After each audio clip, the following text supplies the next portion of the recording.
J'ai démarré en tant que photographe. Très rapidement, mon intérêt et mon attention s'est focalisé sur l'art en général, et plus particulièrement la sculpture.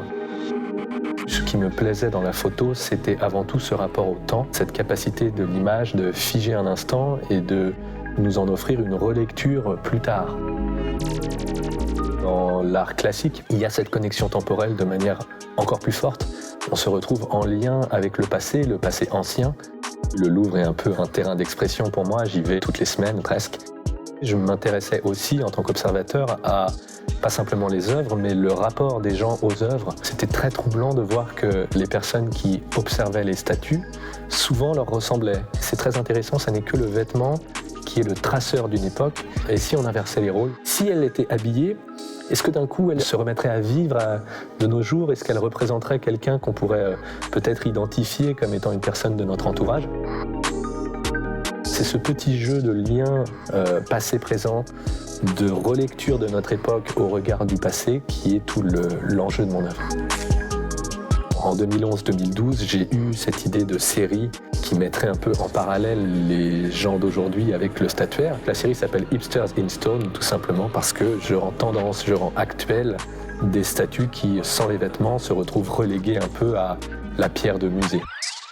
Le Louvre ne me connaissait pas. La première fois que je leur ai demandé d'habiller des statues, c'était très amusant parce que c'était pas du tout au goût du jour. Rapidement, j'ai eu l'idée de le faire via le photomontage pour avoir l'opportunité de les habiller sans les toucher. L'idée est de photographier l'objet en reprenant les mêmes codes lumière, les mêmes codes de perspective que la statue sur laquelle nous allons placer cette montre.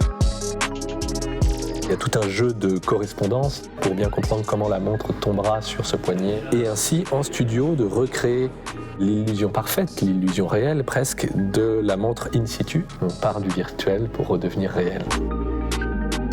C'était pour moi très important de sortir du média photographique. Il est forcément limité par sa 2 dimensions.